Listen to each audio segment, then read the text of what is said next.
రేపు తను చేసింది తప్పు కాదు, మనమే తనని తప్పుగా అపార్థం చేసుకున్నామన్నప్పుడు మన చెల్లెల ముందు కూడా తలదించుకునే పరిస్థితి వస్తుందన్నయ్య. ఆ పరిస్థితి రాకూడదంటే నేను వెళ్ళాలి. ఇది మరీ బాగుంది మాధవ. నువ్వు వెళ్తే నీ ప్రాణాలు కాపాడుతావా ఏంటి?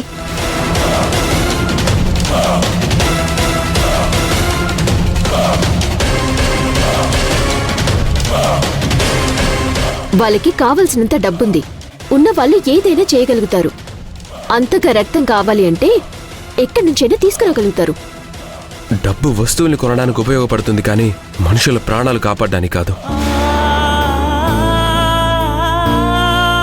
ఎంత డబ్బున్నా ఒక టాబ్లెట్ రక్తం దొరక్క చనిపోయిన వాళ్ళు చాలా మంది ఉన్నారు.